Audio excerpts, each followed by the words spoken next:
paper de domingo, que se publicó en el último número de la Latin American Law Review, es muy bueno. A mí me resultó, primero, muy interesante por el tipo de lecturas que haces. Son muy parecidas a las lecturas que hice yo en el marco de mi tesis, que todavía no termino, la tesis doctoral. Y me resultó como muy interesante el uso que haces de textos de teoría política para iluminar, digamos, una cuestión que desde el derecho, como vos señalás muy bien en el paper, se suele ver así como una manera a veces algo acotada o simplificadora o reguladora, digamos, del potencial democrático que efectivamente tiene el derecho a la protesta.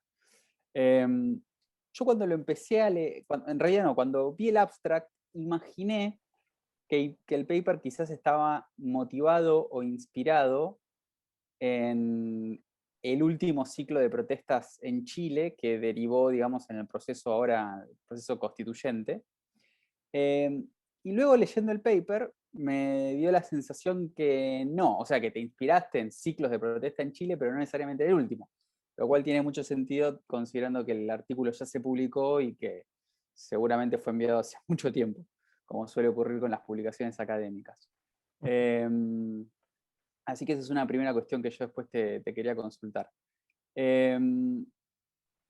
Y después, creo que el segundo punto que me gustaría destacar, así como a modo de introducción, es que además de usar herramientas de teoría política para iluminar una cuestión jurídica, el paper se pregunta en qué medida el derecho a la protesta, cuando es regulado por el Estado, aunque sea como un ejercicio de libertad de expresión que es en principio favorable, el derecho no hace que el derecho a la protesta pierda esa dimensión de irrupción o de disrupción en la vida pública de una comunidad política, y en qué medida esa excesiva legalización o juridificación, si se quiere, puede afectar ese potencial democratizador que tiene. Yo tengo varias preguntas, pero te las tiraré después de tu introducción.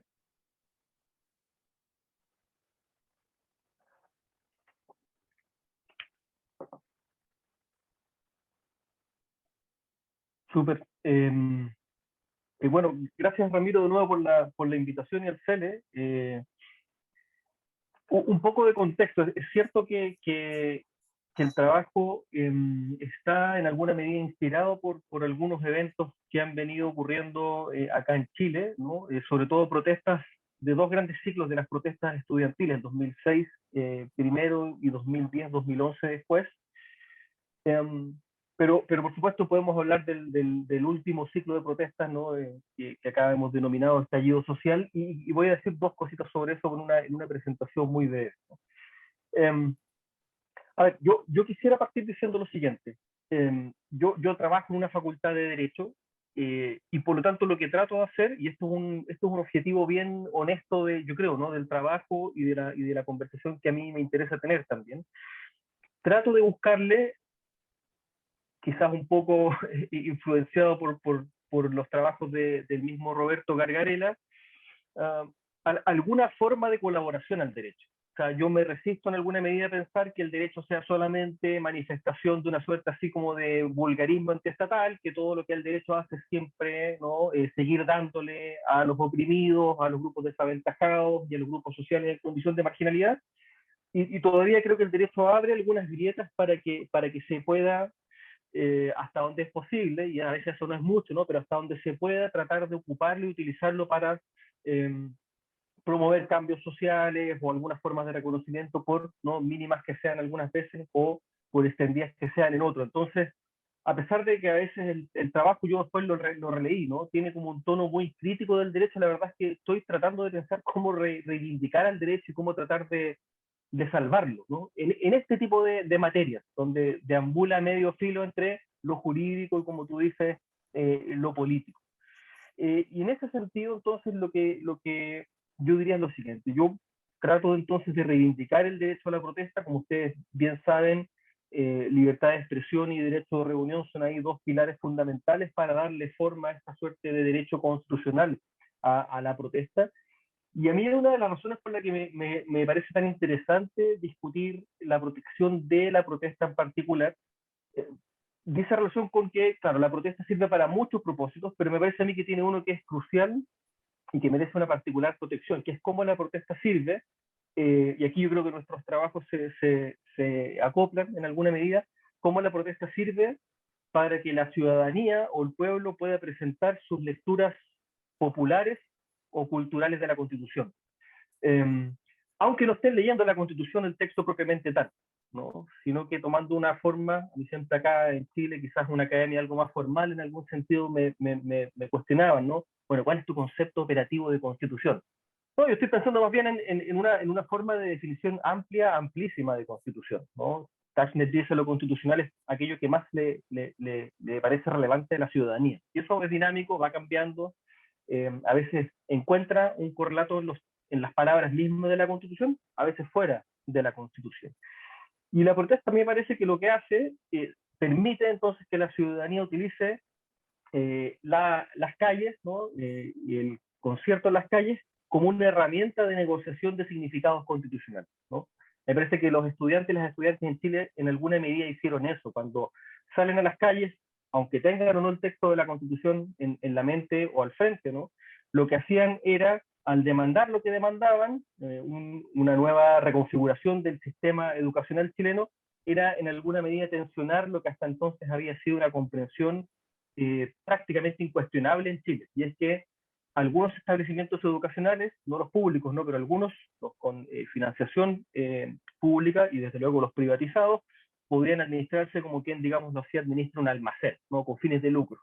Y ese cuestionamiento que ellos y ellas comienzan a avanzar, entre otros mecanismos, a través de la protesta, sirvió para tensionar esa comprensión, como digo, constitucional, que hasta 2006-2010 era prácticamente muy sólida y no había sido cuestionada.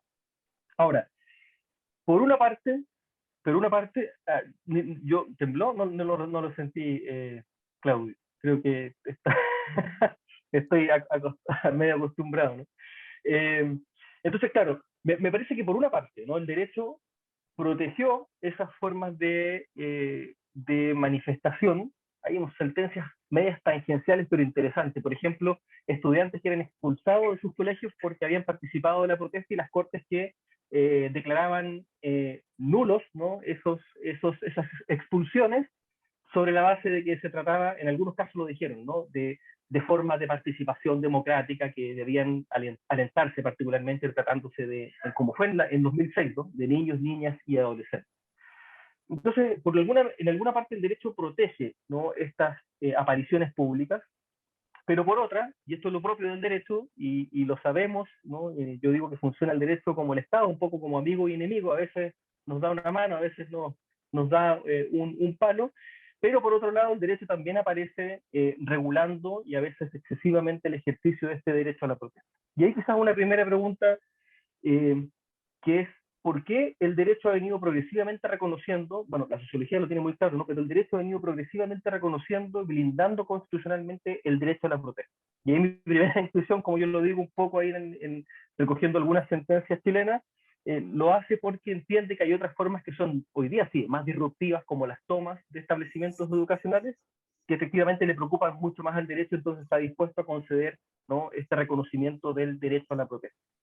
Pero lo segundo, y esta es la segunda cuestión que quería decir, lo que el derecho hace mientras reconoce entonces que la protesta entonces hoy día está protegida por ejercicio de derechos, ¿no?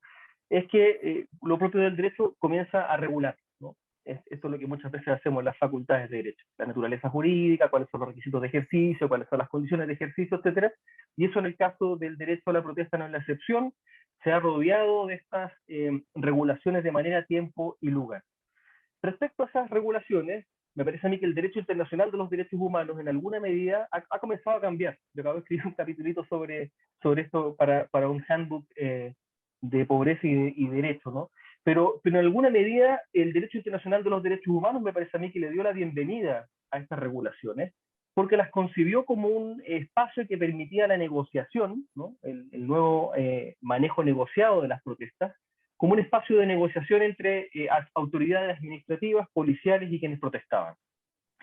Y claro, desde luego que hay un cambio relevante y al que hay que dar la bienvenida. Ya el Estado no, al menos no directamente y no deliberada y primariamente, golpeaba a las protestas, ¿no? Que era la respuesta que hacía o que brindaba anteriormente lo que se denominaba, ¿no?, el uso escalado de la fuerza por parte de la sociología, sino que ahora en cambio regulaba y permitía que se produjera esta suerte de negociación. Y eso que el derecho internacional de los derechos humanos veía con algo de beneplácito, porque claro, la respuesta ya no era solamente el golpe, desde alguna teoría más crítica de la protesta se miraba con desconfianza, porque desde luego nunca las personas vamos a tener ni de cerca el mismo poder de negociación que el Estado y desde luego que tampoco que la policía. Sobre todo la policía chilena. Michel Bonner tiene un análisis muy interesante de la protesta en Chile y en Argentina, y las diferentes concepciones, ¿no?, que hay tanto en Chile como en Argentina de las policías, ¿no? Y cómo la chilena, ¿no?, más militarizada, más ligada quizás a la dictadura, y quizás con un mayor prestigio que ha venido decayendo, sin embargo, en el último tiempo, le permitía, ¿no?, relacionarse con la protesta de una manera quizás más intensa, ¿no? Pero en cualquier caso, lo que a mí me interesaba destacar es cómo estas regulaciones de manera, tiempo y lugar, a las cuales se les dio la bienvenida, como una suerte de contrapartida del hecho de que ahora la protesta estuviera protegida por el ejercicio de derechos constitucionales, a la larga fue, dadas las condiciones de estas regulaciones, ¿no?, deslavando la protesta de su potencial disruptivo. En la sociología, parte importante de los repertorios a los cuales recurren los movimientos sociales y que les permite amasar este poder social que después, como diría Habermas, trata de transformarse en poder político, es justamente el hecho de que crean incertidumbre, de que suman números, ¿no?, y que permite entonces que se vaya amasando este poder social, y de modo de poder llamar a capítulo a las autoridades estatales. Estoy de nuevo pensando en movimientos que enganchan con el Estado más que en aquellos que lo han abandonado. Podemos conversar sobre eso, movimientos del tipo Occupy o indignados, indignadas, que no trabaron ningún tipo de diálogo con el Estado, y me parece a mí que a la larga terminaron siendo políticamente irrelevantes, ¿no? Un poco la crítica que le hace Chantal Mouffe en Agonística a ese tipo de decisiones, ¿no? Y ella justamente menciona el caso de los y las estudiantes chilenos como el caso de un movimiento tradicional que engancha con el Estado y que logra amasar poder social para lograr arrebatarle algunas decisiones.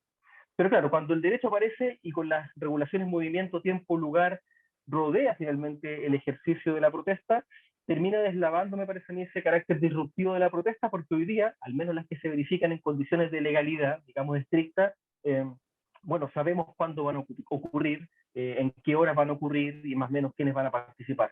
Y esto me parece a mí entonces que termina transformando las protestas en esta suerte de coreografía, ¿no? Yo digo, bueno, el tango se baila a dos, también hay mucha gente que recurre a la protesta que termina finalmente también queriendo vivir la experiencia de la protesta, que se entrega libremente a esas regulaciones, que quiere vivir la experiencia de participar de un acto de protesta, pero claro, con el trade-off de haber terminado finalmente aceptando esa forma media alegórica de participación. La sociología ya la denomina completamente una forma convencional de participación, que en alguna medida podría haber hipotecado entonces esa capacidad que tenía la protesta para poder amasar poder social y en consecuencia poder regatear. Lo que a mí me interesa, ¿no? Formas de comprensión o de significación de nuestros acuerdos constitucionales. Entonces, el trabajo termina en alguna medida tratando de preguntarse si acaso desde el derecho podría hacerse algo para volver, es curioso, ¿no?, para volver a abrir espacios que permitan entonces que la protesta vuelva a ser disruptiva como lo fue. Y ahí hay un par de ejemplos que, bueno, terminaron a la larga siendo revocados, al menos en el caso español, pero que quizás me permiten avanzar en una agenda de investigación futura que tiene que ver con cómo el derecho a veces, quizás las decisiones judiciales particularmente, permiten como articular o habilitar ciertas formas de disrupción, o sea, ciertas formas de participación, entonces, que antiguamente habían sido o habrían sido concebidas como ilegales, pero que a medida que el derecho se va abriendo, permiten que esas ilegalidades se vayan transformando en un ejercicio legítimo de derecho. Esto ha sido, al menos en la literatura que yo he mirado muy inicialmente, muy estudiado respecto al ejercicio justamente de atribuciones por parte del poder. O sea, hay veces en que el derecho permite justamente habilitar que esas ilegalidades a la larga se transformen en decisiones que son convalidadas por la constitucionalidad del sistema, y me gustaría ver si eso acaso es posible trasladarlo ahora a este lado de la cancha, es decir,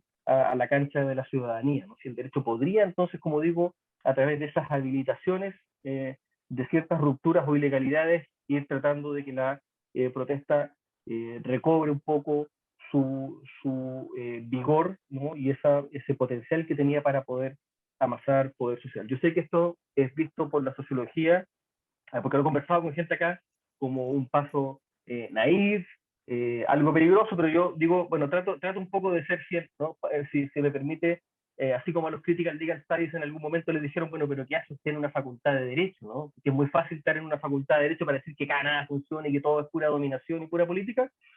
Bueno, trato un poquito de ser fiel a la facultad que me paga mi sueldo y que me tiene con mi jornada contratado para darle algo de sentido también al derecho mismo. O sea, trato de buscar esa fidelidad hasta donde sea posible. Es un poquito lo que a mí me animó a este trabajo y diría que puede ser relevante conectarlo con el proceso constituyente, si es que uno nota que el riesgo que probablemente se corre con suprimir tanto el potencial disruptivo de la protesta y pretender regularla hasta el hartazgo, es que termine siendo concebida efectivamente como una forma irrelevante para presentar reclamos políticos que justamente eh, justifique racionalmente el recurso a otro tipo de herramientas para presentar demandas que de otro modo no sería posible poner sobre, ¿no? Yo hasta ahí me quedo, Ramiro, con la presentación inicial.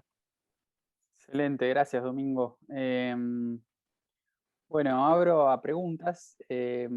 Voy a tomar el privilegio de la moderación para hacer alguna yo primero.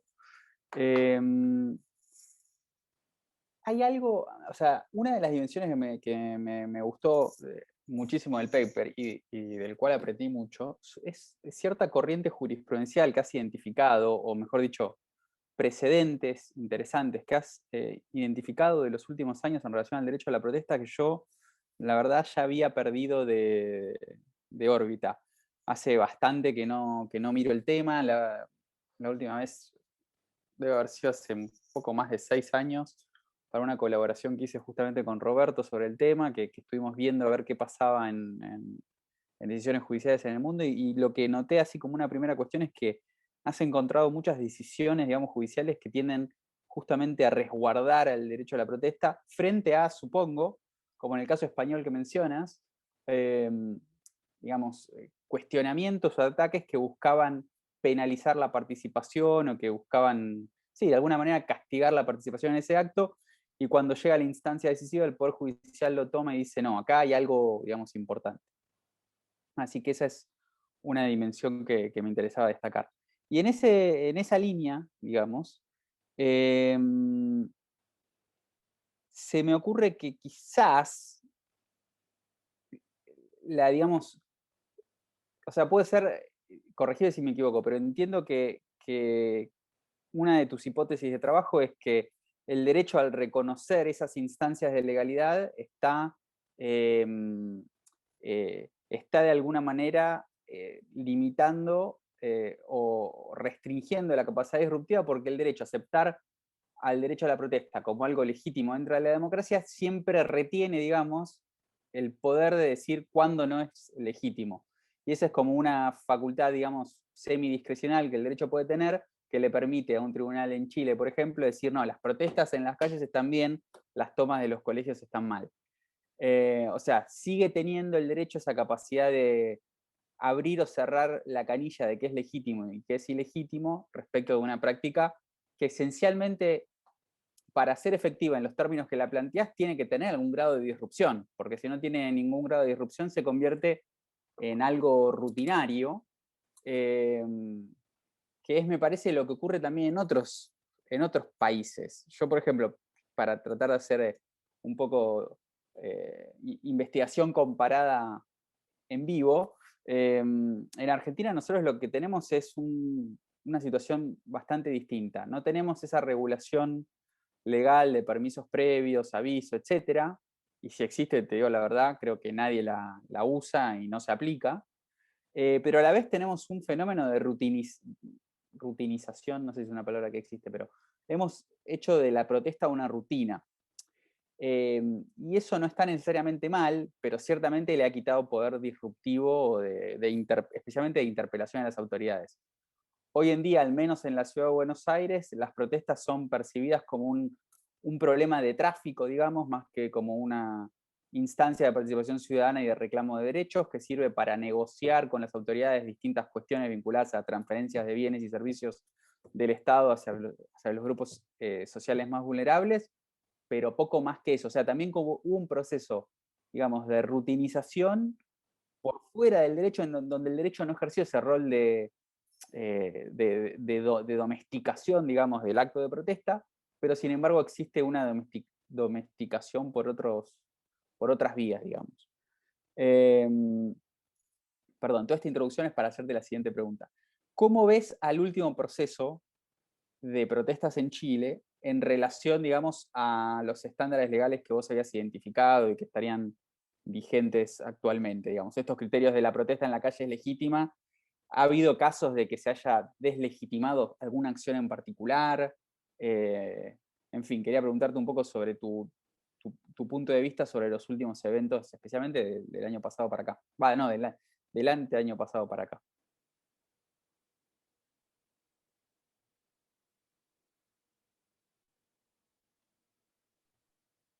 Vamos una a una, ¿sí?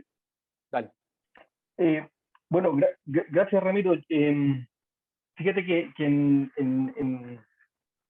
el último año me puse a escribir un trabajo que está ya aceptado en una revista acá en Chile, pero después lo voy a difundir, que es sobre sentencias que se han venido dictando en el último año en el contexto de protestas y pandemia. Eh, y, y, y es súper interesante lo que dices, porque a pesar de que uno cree que son temas que ya están medio agotados, siguen apareciendo cuestiones interesantes, particularmente en este último año. Yo mismo me había resistido y dije, no voy a mirar nada de protesta durante la pandemia, me resisto. Pero me invitaron a un foro en Colombia y terminé parando ese trabajo y mirando sentencias de Francia, Alemania, España, de Australia, de Estados Unidos, ¿no? Súper interesantes sobre cómo comprender estos estándares en el contexto de pandemia. Yo creo que hay quisiera decir tres cositas muy breves. Una tiene que ver con, de nuevo, el papel del derecho. A mí me parece que tenemos, y esto yo creo es la pregunta que hay que hacerse, y yo ciertamente creo que la vamos a hacer acá en el proceso que estamos atravesando en Chile, que dice relación por la razón por la cual nuestras constituciones en general de la región o los tratados internacionales, es ciertamente el caso de la Convención Americana, acompañan al reconocimiento del derecho de reunión con la expresión pacíficamente. Se reconoce el ejercicio del derecho de reunión pacíficamente y sin armas, ¿no? Y eso me parece a mí súper interesante para analizar la particular forma en que yo diría el liberalismo constitucional mira al derecho de reunión. Y yo creo que la única razón que explica ese pacíficamente es que el liberalismo constitucional, pues esto no lo puede llevar hacia atrás hasta el Leviatán de Hobbes, digamos. Y yo creo que ahí está la base, ¿no? Se coloca nervioso con la gente en las calles. Es un derecho que está, es un modelo político, es un modelo de constitución que está diseñado, que nace para colocar a la multitud entre paréntesis y para colocar en su lugar a las instituciones representativas. Entonces, cuando la gente vuelve a aparecer, se coloca nervioso el liberalismo constitucional, y eso explica que pacíficamente se exija particularmente para el derecho de reunión, porque si uno se hace la pregunta honesta, sería, bueno, pero ¿hay algún derecho fundamental o alguna libertad fundamental o alguna igualdad fundamental reconocida en los catálogos de derechos fundamentales que puede ejecutarse violentamente y con armas? Y yo diría que la respuesta es, en principio, no. Entonces, bueno, si esa es la respuesta general para el ejercicio de derechos, ¿por qué exigirle a la reunión pública esta particular necesidad de hacerlo pacíficamente?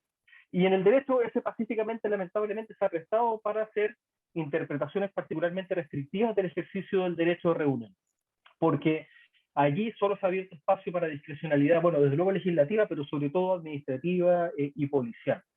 Fíjate tú que en la sentencia que menciono sobre Thomas en Chile, que yo tampoco tengo claro que sean completamente legales, ¿no? Pero uno podría entrarle a una discusión algo más reposada. La Corte Suprema en Chile dijo, mire, las tomas son per se, ¿no? Por definición, actos de violencia.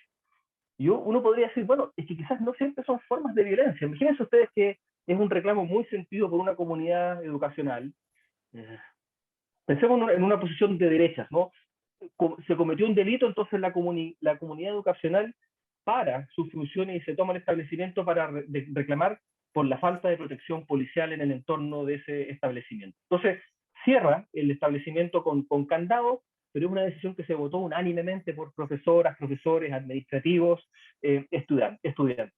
Una decisión deliberada, razonada, acordada y votada, no necesariamente es, o per se, como sostuvo la Corte Suprema, violenta, al menos que uno considere que se produce violencia allí donde hay un candado sobre las cosas, ¿no? Y eso en Chile, con el énfasis que hay en la protección de la propiedad, tendría sentido, digamos. Entonces, esa es una posibilidad. Lo segundo que tú mencionaste de la rutinización, a mí también me parece que es clave, por eso yo insisto en que el tango se baila de a dos, ¿no? Cuando, cuando hay, me parece, una suerte de ánimo de vivir el rito de la protesta, muchas veces las mismas autoridades entienden que se pierde, ¿no? El objetivo, saben que se van a reunir, saben dónde se van a reunir, que hay algunos episodios que terminan de alguna cierta forma más o menos violenta, y eso entonces al Estado le da una suerte de patrón de comportamiento que le ofrece pocos incentivos para trabar diálogo también con quienes están protestando.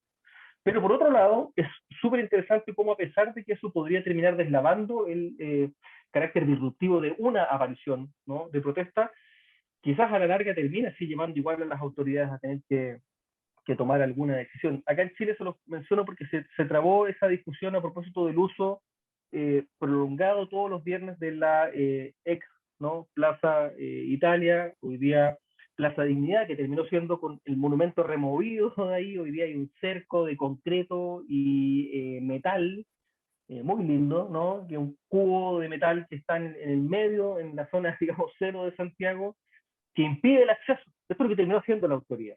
Y que yo no creo que impida que después vayan a haber manifestaciones, porque estamos en las condiciones en que estamos producto de la pandemia, pero quizás ese lugar va a volver a ofrecerse como un espacio de disputa. Y sobre las protestas constituyentes, claro, yo creo que efectivamente, si uno mira desde el derecho, hubo algunas manifestaciones durante el estallido social que desde luego están al margen del ejercicio del derecho constitucional a la protesta. Desde luego los incendios, ¿no?, del metro y otros recintos. Hay veces que el incendio es particularmente una forma de intervención particularmente violenta, ¿no? Por lo que significa el fuego.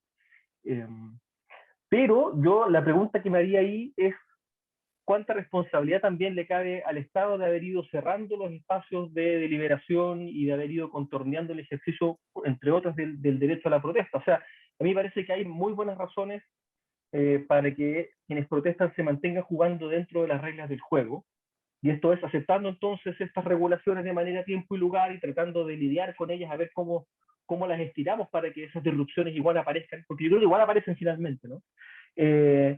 Pero ese juego dentro de esas reglas requiere que la institucionalidad, por decirlo de alguna manera, también esté dispuesta a trabar esa deliberación y a dialogar. Y que el esquema constitucional que se está enfrentando también ofrezca esos espacios. Me parece a mí que es uno de los problemas, no lo único, por supuesto, pero uno de los problemas del esquema constitucional chileno. Se cerró absolutamente a que se pudiera redefinir algunos de sus aspectos, ¿no? Robert Covert, la otra vez intercambiábamos por Twitter, ¿no? Decía que los esquemas constitucionales definen lo que somos, lo que es debido, pero lo que también podría llegar a ser. Y el esquema constitucional chileno es uno que se cerró completamente a recibir, ¿no?, propuestas respecto a aquello que podría llegar a ser.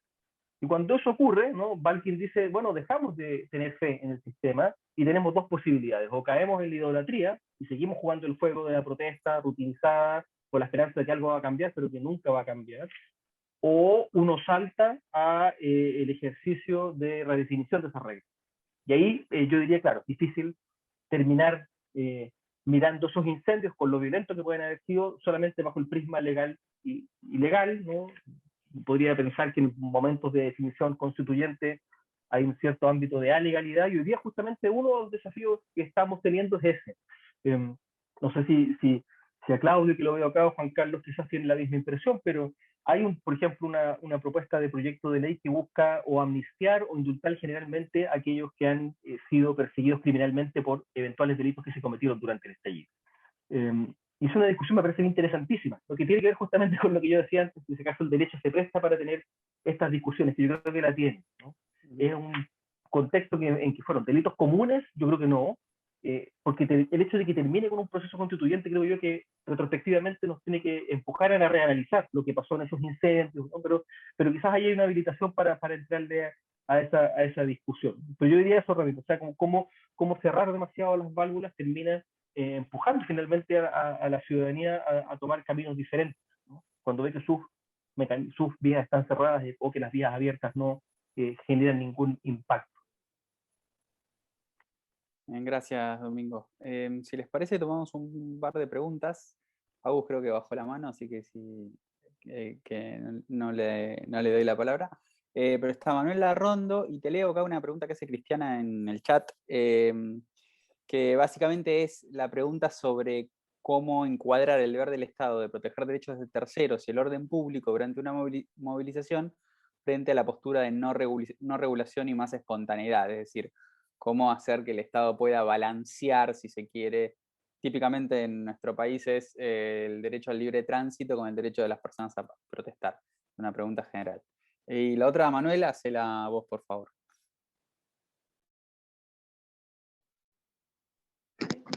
Sí, hola, acá estoy. Quería leí el paper de Domingo y muy atento a lo que expresaba recién, más que nada focalizado en Chile, y me hiciste reflexionar, Domingo, sobre un montón de cuestiones, ¿no? Sobre todo el concepto de espontaneidad, que es el que, digamos, trasciende en particular en el paper. Pensaba en las revoluciones, la revolución de Mayo acá en Argentina, que implicó también movimientos sociales, protestas, por muchos años también, más allá de 1810. Pensaba en lo más cercano, en la primavera árabe en Egipto, o las últimas en Asia, en Corea, donde la gente, frente a la invasión del reconocimiento facial, hace manifestaciones y las vemos tratando de neutralizar con esos dispositivos de rayos láser para que no nos filmen. Y esto que decías vos, ¿no? De las conductas que son delitos, podemos calificarlas como delitos esas protestas posteriores, ¿no? Cuando se las juzgue. En ese contexto, vos visualizás que este avance del Estado en el reconocimiento facial, en la tecnología, en la supervisión, en la vigilancia, de alguna manera está, y el reglamento que está diciendo vos, la reglamentación de la protesta, está quitándole la posibilidad de ejercer la expresión al individuo y la libertad de pensamiento, ese derecho que está en el artículo 13 y la espontaneidad. O sea, estamos camino a que estos sean pequeños indicios ya últimos de la espontaneidad y de la posibilidad o sea, no imagino ahora una protesta como la que se convocó por redes sociales en la primavera árabe, cuando fue tan imprevisto, que en este momento en cualquier parte del mundo digan, che, vamos a protestar, y que el Estado no se entere o que haya una actividad que no esté monitoreada. ¿Cómo lo ves vos? Eso quería preguntarte.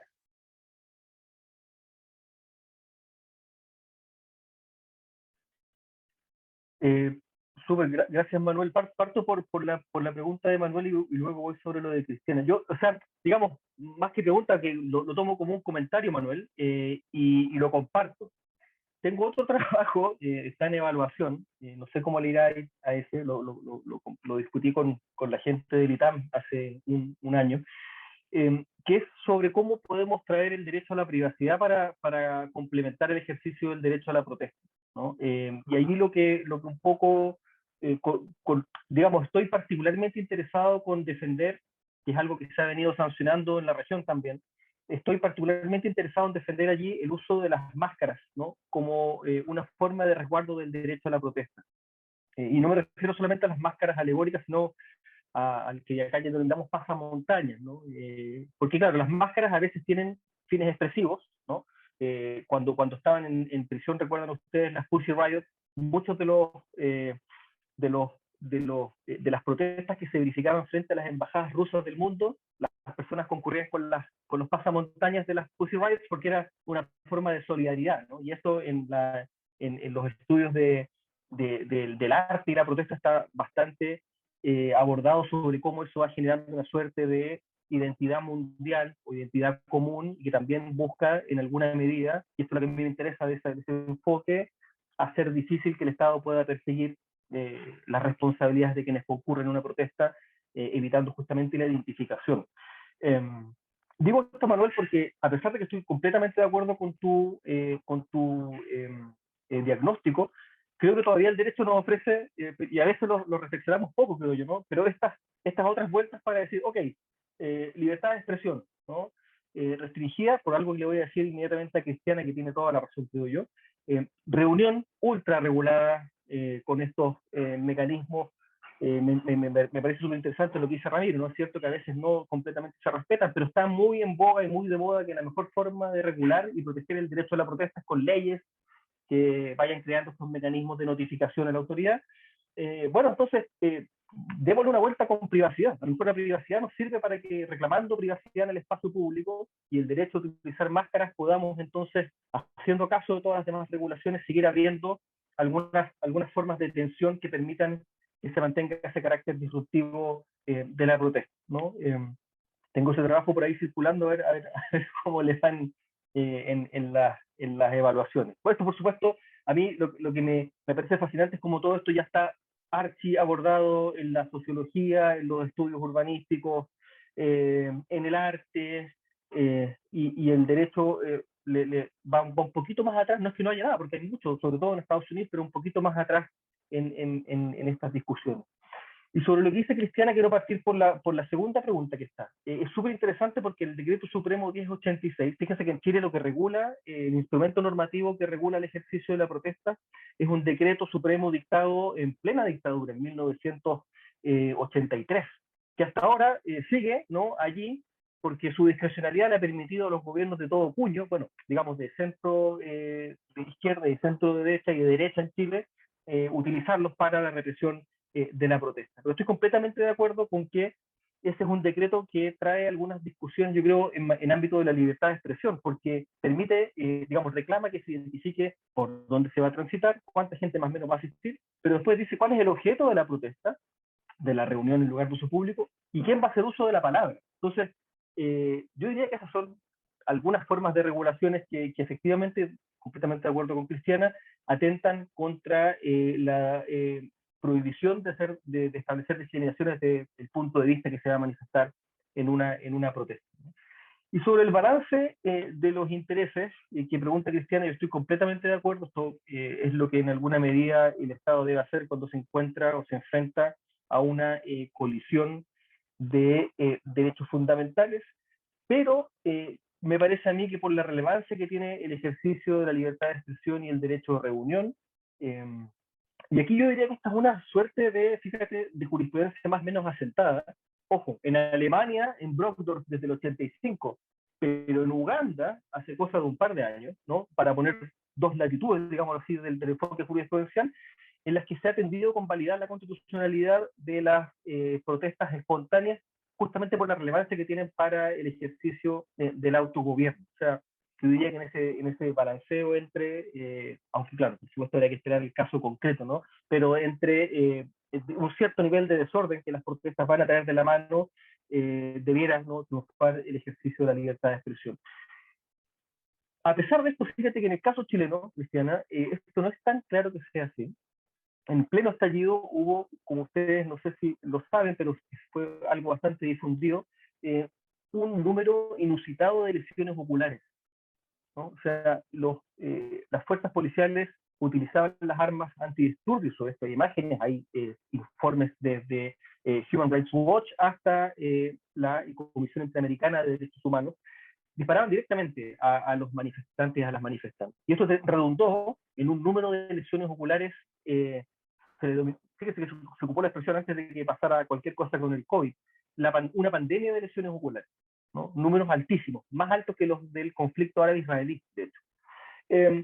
Entonces presentaron varias acciones judiciales de emergencia, ¿no?, recursos de protección que le llamamos acá, para que las cortes ordenaran o un uso proporcionado del armamento antidisturbios o su prohibición. ¿Por qué estoy dándome esta vuelta? Porque en un caso en particular, en Valparaíso, la Corte acumuló una serie de recursos de protección que se habían presentado, donde habían básicamente dos solicitudes. Uno, prohibición del uso entonces del armamento antidisturbios por las lesiones severas oculares que estaban utilizando, y al mismo tiempo deber del Estado de resguardar los centros comerciales, los locales comerciales, que no son necesariamente de grandes conglomerados económicos, todo lo contrario, en Valparaíso, y que lograr entonces, digamos, traer también al frente la necesidad de protección, ¿no?, de esos establecimientos. Y la Corte de Valparaíso acoge los recursos y ordena, ¿no?, que se ponga fin al uso del armamento antidisturbios, y al mismo tiempo que el Estado mostrara una particular preocupación también por la protección de la propiedad privada y la propiedad pública. El caso es apelado a la Corte Suprema y la Corte Suprema termina revocando la sentencia en lo que respecta a la prohibición del armamento antidisturbios. Dice, mira, los estándares están bien, la policía se ha dado protocolos muy recientes, como si esta cuestión fuera una cuestión de papel, y mantiene la decisión en materia de protección de los establecimientos comerciales. Y si uno quisiera, como dijo Eduardo Noboa Monreal hace algunos años atrás, encontrar o seguir encontrando manifestaciones de lo que él denominó justicia de clases, yo creo que este sería un caso paradigmático. O sea, es muy brutal cómo entonces nuestro ordenamiento jurídico, nuestra lectura desde la judicatura tiende en estos contextos de hecho a proteger más, ¿no?, la propiedad, ¿no? Que no digo que nadie que protegerla, sí, por supuesto que sí, sobre todo en este caso que son locatarios pequeños, son, como digo, no son grandes malls, son zonas, digamos, de pequeños comerciantes en Valparaíso, pero cómo tiende a proteger estos, ¿no?, en vez justamente del resguardo, perdón, de la visión de quienes estaban protestando, ¿no? Sobre todo, insisto, esto yo creo que tiene que guiar nuestra discusión, sobre todo considerando la forma en que terminó ese estallido. Termina con un proceso constituyente. Yo creo que eso debe, de nuevo hacia atrás, hacernos reflexionar sobre cómo estamos procesando este tipo de intervenciones. Gracias, Domingo. Tenemos 3 preguntas, si te parece, las tomamos las 3. Así está Javier, Claudio y Agustina, en ese orden. Hola, buenas tardes. Nada, un saludo. Me ha gustado mucho el enfoque de Domingo. Bueno, saludos desde Chile. Se sintió harto el temblor, no sé cómo Domingo no lo sintió. Pero bueno, por ir a la materia. Yo que provengo del mundo del activismo, como que claro, o sea, digamos que en esa búsqueda de la disrupción uno está dispuesto a asumir riesgos y costes y que sea detenido, ¿no? Sin embargo, yo creo que el problema que viene ahí, y a mí eso me conecta también con un problema que se da con la libertad de expresión y con esta cuestión de las responsabilidades ulteriores, que tiene que ver con el uso posterior del derecho penal. Entonces, claro, el problema quizás, o sea, o un ámbito donde yo creo que a lo mejor se podría intervenir, y me gustaría saber tu opinión, es los límites al uso del derecho penal, porque si tenemos un derecho penal desproporcionado, pues luego nos encontramos con que, claro, uno puede salir a hacer una disrupción y está dispuesto a que le detengan y a que le golpeen, pero no a enfrentar un proceso penal largo o incluso arriesgarse a penas de cárcel, ¿no? Y bueno, la verdad es que tú ponías un ejemplo como es el del Parlamento catalán, que ahí muestra como lo importante que es cómo el sistema penal, cómo los jueces actúan en este sentido. Lo que pasa es que después de esa sentencia que hubo, que tú citas, el Supremo revocó esa sentencia y condenó, creo que algunos de los acusados quedaron incluso con penas de cárcel. O en el caso chileno, esta artista que hizo una performance con la bandera de Chile y le aplicaron ley de seguridad del Estado y enfrenta una pena de cárcel bastante amplia. Entonces, el riesgo que hay de esto, como pasa en la libertad de expresión, es que opera mucho el efecto inhibitorio. Entonces, a mí eso me preocupa especialmente. O sea, puedo estar de acuerdo, me parece bien este enfoque de, oye, si domesticamos con una regulación mal, pero que a lo mejor la forma, la respuesta puede ser cómo limitar la respuesta del Estado en el sentido del derecho penal. Y lo cierto es que en América Latina yo lo que me encuentro es que en general el derecho penal es tremendamente desproporcionado, ¿no? Y no cumple mínimos principios de legalidad y de proporcionalidad, necesidad. Eso, gracias. Gracias, Javier. Claudio, ¿querés plantear tu pregunta, comentario? Obvio. ¿Cómo están? Me pareció la presentación y el paper súper interesante, lo que es ya de perogrullo, pero me pareció más impresionante la falta de reacción de Domingo ante el temblor. Tampoco fue tan fuerte, ¿no? Para los que no están acá en Santiago, fue relativamente piola. Tengo una pregunta. Me pareció súper interesante el cruce que haces en el artículo entre la protesta por un lado y el momento constitucional por el otro.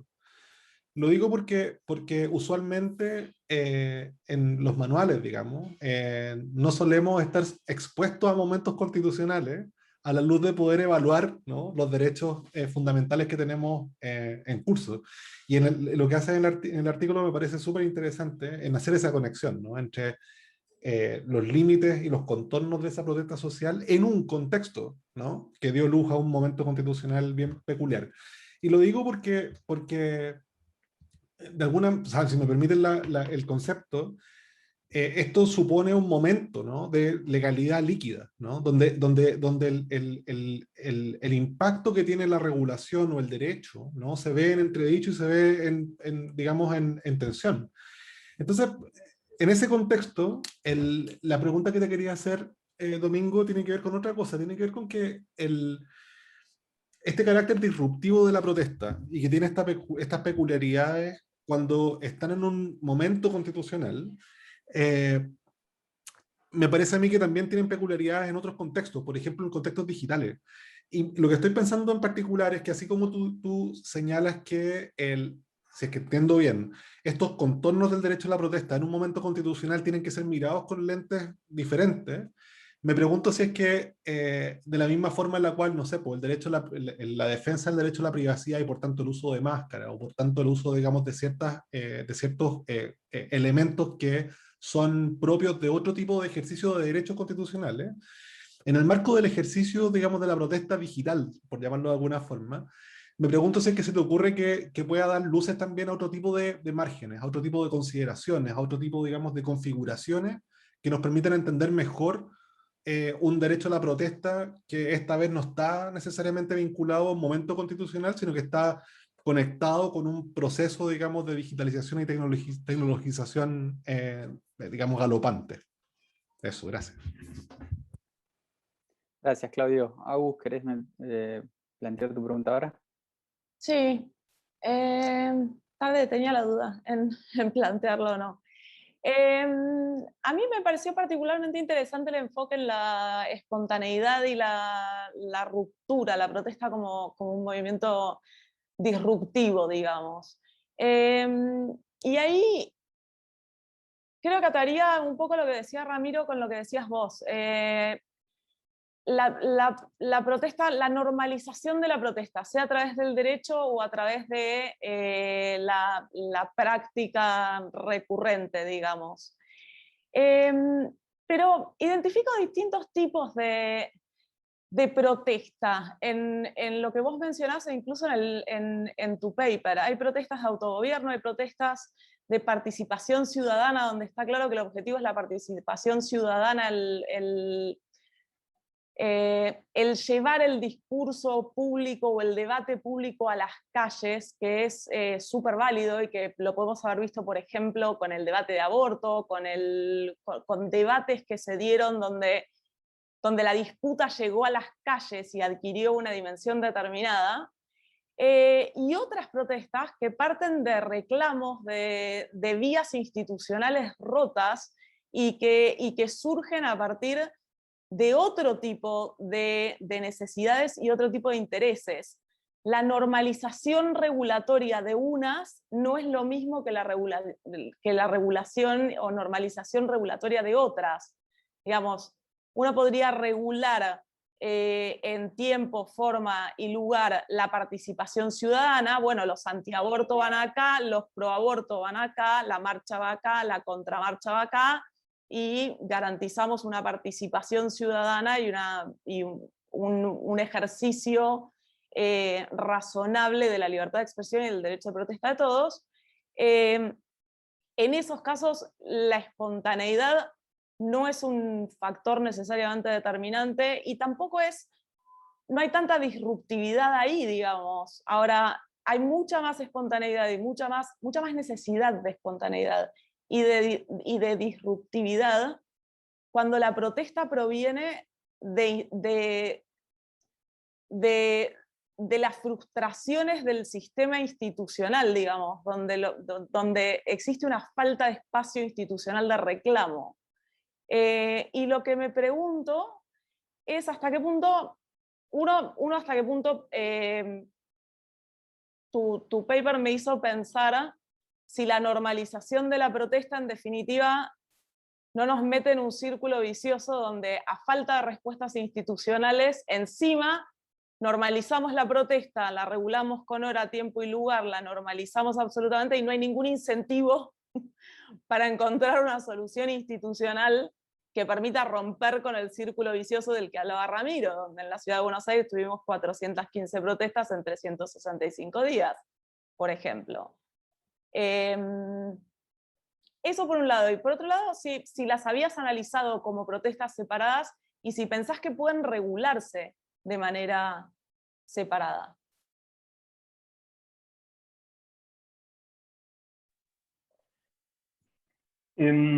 Súper, gracias por los comentarios y preguntas. Yo insisto que no sentí el temblor, pero puede ser porque estoy en una silla que está con una pata coja, entonces como me estoy moviendo todo el rato. Y bueno, sobre lo que dice Javier, o sea, yo creo que lo que dice Javier, yo de nuevo lo tomo como un comentario más que una pregunta, porque Javier, yo sé que trae la experiencia más brutal, me parece a mí, o igualmente brutal, de la represión a través del uso de la herramienta penal, de la búsqueda de medios alternativos de comunicación. Que claro, como se coloca ahí en el chat, por Cristiana, es quizás moneda de cambio regular en la región, que es que se recurra al instrumento penal para contener esas expresiones alternativas. A mí, lo que me... O sea, yo podría decir dos o tres cosas muy, digamos, lugares comunes respecto al recurso a la herramienta penal en materia de protesta. El viernes tengo un conversatorio en Colombia, justamente sobre esta cuestión, pero quizás me querría quedar con lo siguiente, Javier, y no sé si te hace sentido, y es que creo que para la protesta lo mejor que le puede ocurrir es justamente que exista la menor regulación posible. Porque a mayor regulación, mayores espacios para que justamente intervengan otro tipo de expresiones que tratan de contener las manifestaciones, como las del uso de la herramienta penal. Eso yo creo que es una primera cuestión que hay que digamos, reconversar. Ahora, yo creo que es insuficiente si es que es cierto que después a nivel de política criminal tenemos un sinnúmero de estatutos penales o de tipos penales que van a terminar igualmente siendo utilizados para reprimir la protesta. Y ahí no sé si sacamos mucho, no sé si tú estás de acuerdo, Javier, y los demás, con seguir existiendo los estándares de uso de última ratio del derecho penal y solo para casos más graves, porque lo que tenemos como moneda de cambio en la región, de nuevo, es que la primera respuesta justamente frente a las disrupciones es siempre la penal. Es muy decidor, creo yo, que de toda la agenda que presentó el gobierno frente al estallido social, que tenía una patita insuficiente, pero al fin y al cabo social, ¿no? Y otra patita, digámoslo así, criminalizadora de la protesta, bueno, de las dos, digamos, de las dos corrientes de propuestas que se presentaron, la que terminó avanzando por lejos fue la criminalizadora de la protesta, y se aprobaron reformas a los tipos penales en materia de desórdenes públicos, que pasaron en 1 o 2 días en el Congreso Nacional, ¿no? Que terminaron, como tú bien dices, coartando más aún, o sea, más bien dicho, siendo más fácil el que se pueda imputar desórdenes públicos hoy día a las personas que protestan, ¿no? Esta discusión que se dio a propósito del que baile y pasa, que era como una suerte de... claro, yo entiendo que hay gente que probablemente no lo vivió bien, pero que en un principio era una suerte casi como de alegoría de quienes estaban protestando, ¿no? De hacer que alguien se bajara. Era un momento como de distensión en la tensión que había en Chile en esos días, y se terminó transformando, emparentándola, como se hizo por los legisladores y las legisladoras, como una forma de fascismo, ¿no? se invocó al régimen nazi, ¿no? para entrar el mismo tipo de situaciones. Yo no sé, Javier, bien cómo podemos entrar a ese tema, pero me parece que es de primera necesidad, ¿no? Diría más bien que lo importante es visibilizar cómo, ¿no? El entorno criminal y penal hace que quizás incluso los reconocimientos a nivel constitucional queden truncos finalmente. Sobre lo que dice Claudio, yo quiero hacer trampa, Claudio, porque fíjate que yo lo que he hecho en el trabajo ese sobre el uso de máscaras, y en parte también, diría principalmente en ese, ¿no? Es justamente servirme de literatura que se ha venido acuñando a propósito justamente de las ofuscaciones a nivel de nuevas tecnologías. Y he tomado los trabajos sobre derecho al anonimato, sobre derecho a la privacidad y sobre el recurso a estas herramientas que tratan un poco de hacer una suerte como de performance de la privacidad para traerlas al ámbito de lo físico, ¿no? Entonces, diría que el camino a nivel, aunque quizás estoy equivocado, ¿no? Pero me parece a mí como que el camino a nivel de nuevas tecnologías y de resistencias digitales está más recorrido que lo que ha pasado a nivel de las resistencias análogas, si me permites ponerlo de esa manera. Entonces yo me he servido mucho de esa literatura para tratar de traerlo al análisis del derecho constitucional.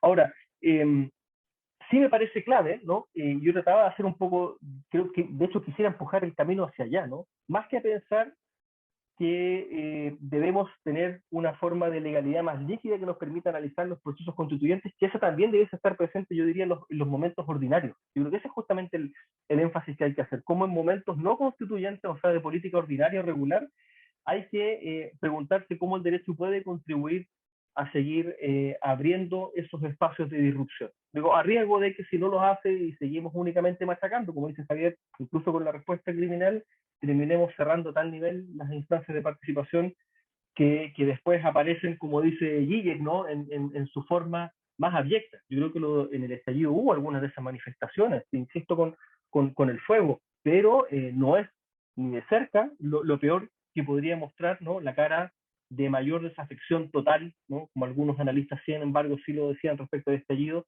de una ciudadanía que todavía mantiene, creo yo, algunos niveles todavía de confianza en la institucionalidad. Sobre lo que dice Agustina, yo estoy a ver, más que tomarlo como una pregunta, a mí me parece que es clave para quienes ejercen el derecho a la protesta dentro de las reglas del juego que asuman, déjame decirlo así, una suerte como de responsabilidad democrática. Y me parece a mí que la responsabilidad democrática de quienes protestan es no quedarse únicamente en la protesta, porque eso de nuevo deslava la protesta desde el lado de la ciudadanía, la rutiniza y la termina transformando en pura alegoría, que es casi como cuando uno reclama ser una secta. Es la mejor, ¿no? Y vuelvo a cover. Es la mejor, los movimientos sectarios, es la mejor, es el mejor enemigo al cual se puede enfrentar un gobierno o un Estado. Si usted quiere su derecho a ser una secta y estar en un cerro, y además me dice que quiere reivindicar derechos como el de asociación o privacidad, perfecto. Mientras usted me deje tranquilo a mí, yo le concedo y le voy a proteger ese derecho que usted se quede en los cerros como una secta.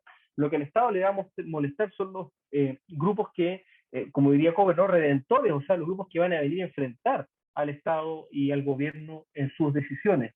Entonces yo diría dos cosas. Uno, estoy de acuerdo con que hay que considerar a la institucionalidad, insisto, y esto es un poco colgándome de las ideas de Chantal Mouffe o de Nadia Urbinati, esto es parte de una responsabilidad democrático-republicana, si quieren decirlo así, por parte de quienes protestan, ¿no? Cosa que es difícil hacer porque hoy día muchas veces pasa, ¿no? Como dice el mismo Zizek, que el movimiento se enamora del movimiento y estando allí al calor de la protesta, parece que ya lo ganaron todo, ¿no? Cuando viene justamente, como dice Javier, la represión penal. Pero por otro lado, creo yo que también es interesante lo que sugiere Agustina, de buscar alguna forma de solución institucional. Yo caí con un bemol, diría yo, que es que mientras creo que es importante, importantísimo, y a mí me parece que hay que, como buen republicano, pero en el sentido de Maquiavelo, ¿no? Me interesa reivindicar las instituciones y quiero defender las instituciones porque creo que tienen un potencial igualador que la calle no ofrece. Creo que aún con la apertura institucional hay que también buscar una forma de cuidar que los canales informales sigan abiertos y que puedan seguir siendo ejercidos por aquellas que se sienten, estamos de acuerdo, más cómodos y más cómodas justamente en esos canales no institucionales. Y ahí diría que la pelota está puesta del lado del Estado y la institucionalidad. Y aquí termino con una cuestión que una vez me dijeron en Colombia que es clave, y probablemente sobre todo para nuestra región, que es que hacemos, me decía, ¿qué hacemos, profe, cuando no hay Estado, cuando hay un Estado ausente y cuando la protesta muchas veces tiene que ver con la reclamación de la presencia estatal? O sea, que se constituya un Estado acá para que yo pueda, ¿no?, tener a alguien a quien presentarle mis reclamos o presentarle mis demandas, ¿no? Y una cuestión, como el elefante en la habitación de la regulación de la protesta, cuando viene muy de la mano con la libertad de expresión. Yo por eso a veces prefiero entrarle a la discusión desde el derecho de reunión. Yo creo que no hay ningún problema y hay que un poco abandonar esa pretensión del derecho de que todo tiene que calzar lógicamente, que es una cuestión muy propia, yo creo, de la academia, sobre todo chilena. Déjame decirlo con el siguiente ejemplo. Si tú le diste o estableciste responsabilidad penal para las personas jurídicas, a las corporaciones, entonces estamos a un paso de que esa persona jurídica, porque es persona que tiene responsabilidad penal, puede reclamar derecho a voto. Eso lo he escuchado en discusiones académicas. Y me parece que es la peor forma de entrar a la discusión político-constitucional, y yo creo que no hay problema en que discutamos, por ejemplo, bueno, qué tipo de protestas son las que merecen el nivel más elevado de protección por parte del sistema. Yo, por ejemplo, no estoy dispuesto a conceder ese nivel más elevado de protección a protestas que por ejemplo, como alguna vez se han solicitado, ¿no?, autorizaciones, comillas, notificaciones, para terminar frente a la sede del movimiento, como se llama acá, ¿no?, de liberación homosexual, para eventualmente terminar atacando, ¿no?, o abrazando discursos de odio. Yo creo que esas son distinciones que son constitucionales, que es legítimo hacerlas, y me despreocuparía, y por eso estoy de acuerdo contigo, Agustina, de decir, bueno, ¿qué tipo de protestas tenemos? ¿Cuál tipo de protestas son las que merecen la mayor protección? Y yo creo que eso es perfectamente posible hacer. No, solo una aclaración. Yo no planteo distintos grados de protección para distintas protestas. Lo que sí planteo es que no es lo mismo el impacto de la regulación de hora, tiempo y lugar en unas protestas que en otras protestas. Me parece que en unas se normaliza, en unas tiene un impacto y en otras tiene un impacto completamente distinto. Incluso para los objetivos que se persiguen con la protesta, digamos.